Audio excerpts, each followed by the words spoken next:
I don't know what to say. I understand that normally you guys know what kind of video this is, right? This is me coming on after some big sudden success on YouTube, like, wow, like I never in 1,000 years I think I'd get to this crazy level of like, so happy this thing took off, but like, I can't breathe. My God, this is not a bit. I am blown away, and so incredibly thank you, and all of you who have checked out this video, for checked out my content. To put this in perspective, because I saw a couple of you with extremely kind comments to the effect of, how does this guy only have X amount of subscribers?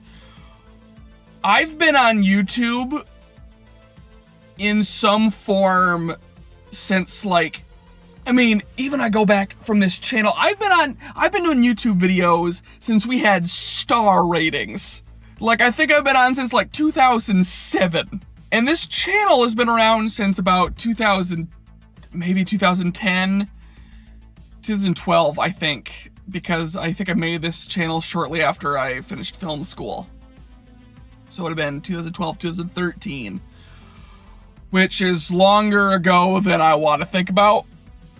But before I started doing dropout content, I had, through various failed projects and different things, clawed together 153 subscribers. As of recording this video, I'm at 1,120.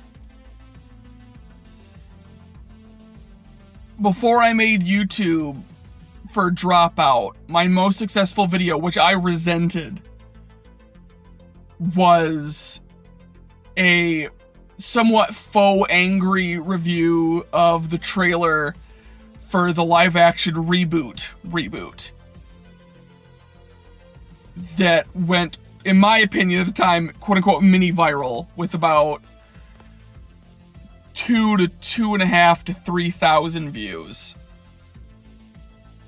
As of recording now, the Jacob Wysocki Effect is currently approaching between 73 and 74,000 views. I really don't have words. Thank you. Thank you all so much for all of the love and support I've received about this video. And that makes the hardest thing where to go from here. What video is the next one to post, and as much as it seems a bit counterintuitive to have my next big post to be the one that just goes out to my subscribers, the people that are sticking around for more are the most important people to me. And hopefully those subscribers keep building and we keep getting to make cool stuff. I just hit my numbers for monetization. It hasn't been approved yet, but it will be, and that's super exciting. So I'm breaking down this video into pieces to cover a couple different topics here. So consider this the first one, just my undying thank you for your watches, for your views, for your likes, for your comments, your unbelievably kind comments. So, to break things down, we're going to have the thank yous. We're going to have who I am, a little bit about what I do, my other projects, a little bit about what's been the current feedback on the Jacob Wysocki Effect, and then what we're going to try to make next. So part 2.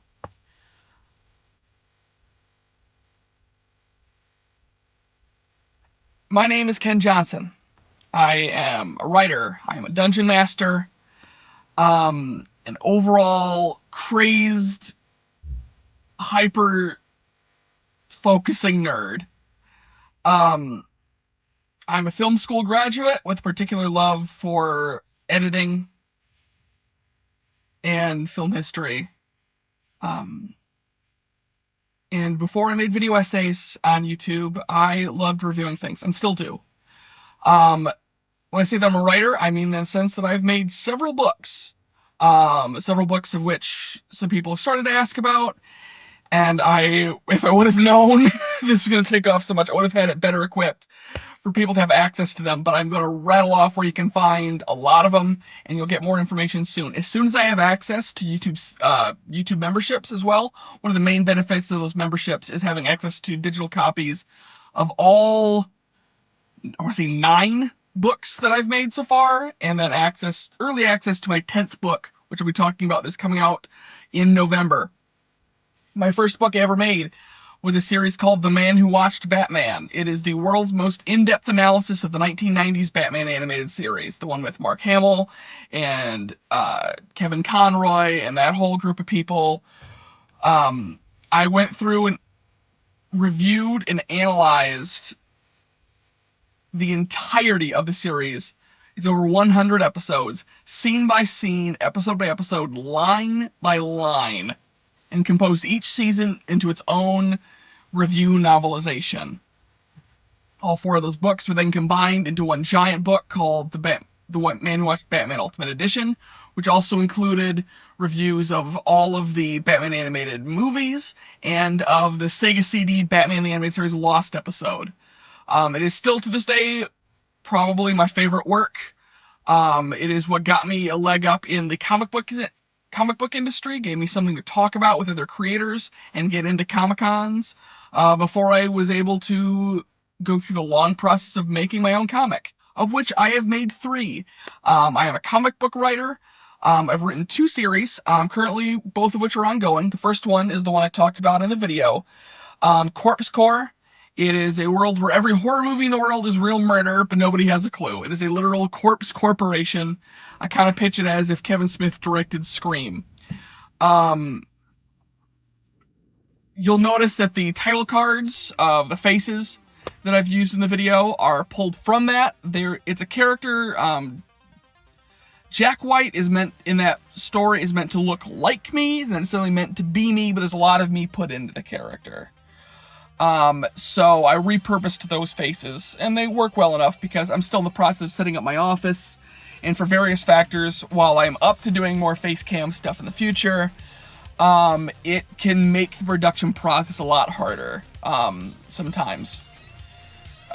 So, crossing fingers, I will be doing more general FaceTime stuff in future.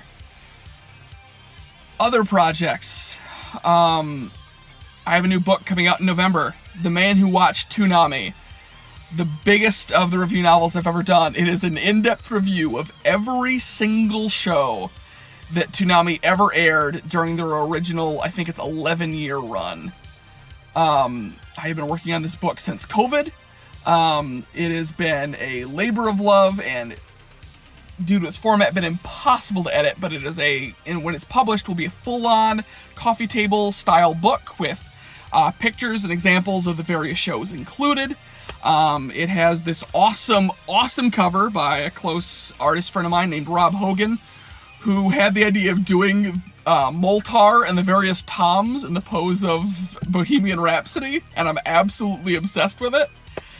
Like I said, and if you're interested in purchasing any of these books, there will be more information, either some in the description of this video, or posted in videos very shortly after. The Man Who Watched Batman series, all of those are directly available on Amazon, and you can pick them up from there. Other things that I do, I'm a rock singer.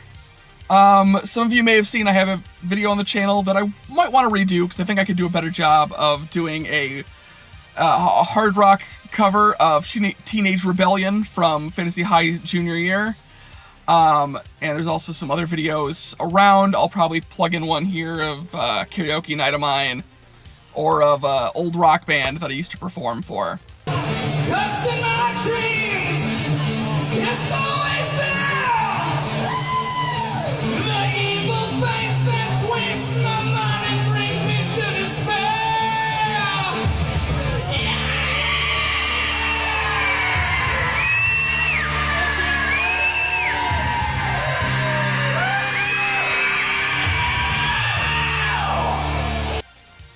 I also like to paint miniatures. I paint and sell and print 3D models. And not only do I get the chance to sell those at Comic-Cons throughout the year and try out new projects and do all that, I often get to moderate for Comic-Cons, being able to be up on stage and interview different creators. And one thing that's cool with that is that I've gotten to make models for creators.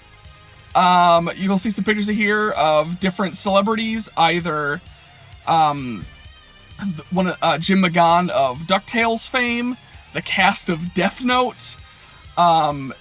I made D&D inspired models of cast members of Yu-Gi-Oh! I also got to make a Great Saiyaman model for Kyle A. Bear, which was amazing. And hopefully in the future, I would love to either do more live streams or time-lapse videos, stuff like that, talking about making models, doing that kind of thing. And also, so I guess, yeah, that's all the stuff that I do. So, addressing some of the feedback from the Jacob Wysocki Effect. I understand the format is not for everybody. I at one point cut out a 1-minute intro to the video, kind of better explaining it, and then I have since put that back in. Addressing this idea that this kind of formed eventually into this idea of, it's kind of 2 video essays in one, partly talking about Jacob Wysocki and talking about fat representation in and out of Hollywood. And this was controversial for some people, and I want you to know that I appreciate the feedback that I've been given, and any comment listed below that I didn't feel was either harassing, or trolling, or anything like that, I've tried to make sure that I'm responding and including every comment down there. If you came to this video and you expected it to be more 100% Jacob Wysocki, I get that, and I'm sorry if that didn't gel for you.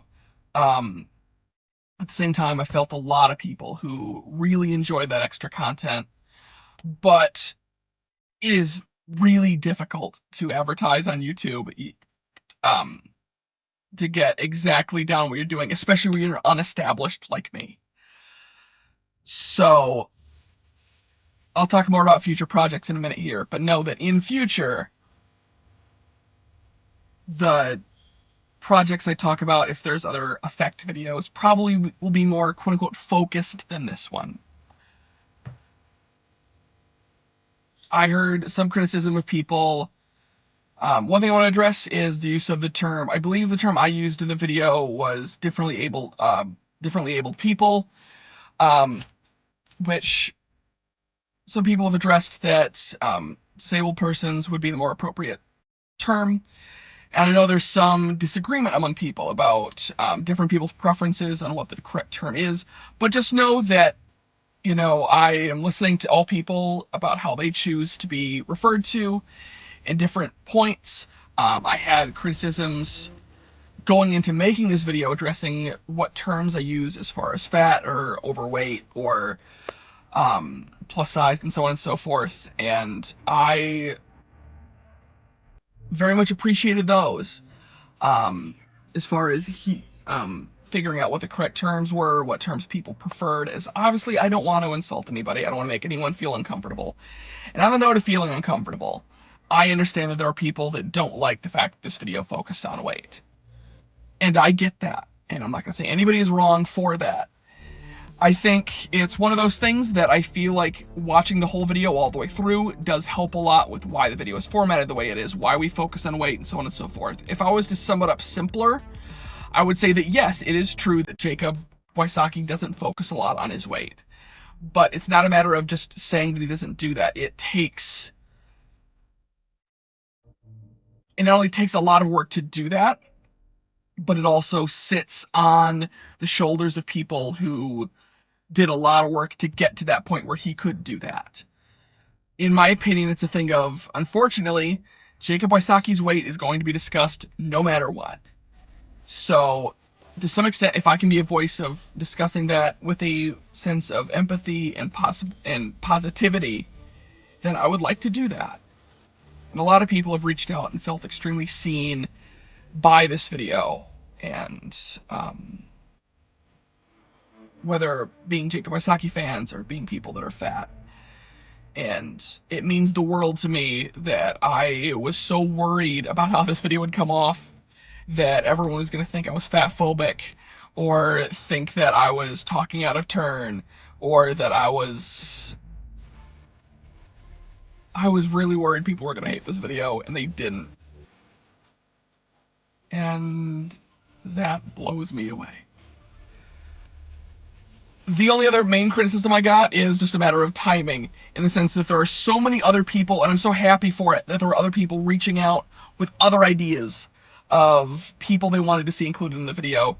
I encourage you, I can't remember or able to get to all of them here, but if you want to scroll through the comments on the YouTube video, you'll find plenty of recommendations of other people, of other bigger actors. The number one that I will say I took very heartily was whether or not if I was going to include one more person, it would be John Candy. Just because I think he actually works as a perfect counterpoint in that order between Danny DeVito and John Candy. Someone who used, like I said, kind of used negativity or self-imposed negativity as far as the goblin mode thing, kind of how I described it. And John Candy, who used overwhelming, heartwarming positivity. John Goodman was another one that I am like, the main thing is there was people that fit as far as their popularity, but I don't know if they fit as far as the narrative we were trying to tell with the video. Speaking of narrative, my last thing that I will absolutely take on, well, two things. There were, like, honest to God mistakes in the video that I will completely own. The timeline for the Jack Black intro was a bit off. He was born, I think it's about 8 months before the launch of Apollo 13. But the facts included are correct. His mom was an aerospace engineer. Her research was integral to the saving of the astronauts in Apollo 13, and she did, in fact, because of time crunches, take the data she was working on to the hospital, and while in labor, called up NASA and let them know that she figured out the calculations. There were multiple sources I researched to get this right, and multiple sources that were wrong, and that really annoys me, because there's not really much I can do about it now, other than to say, yep, I kind of got actually on that one.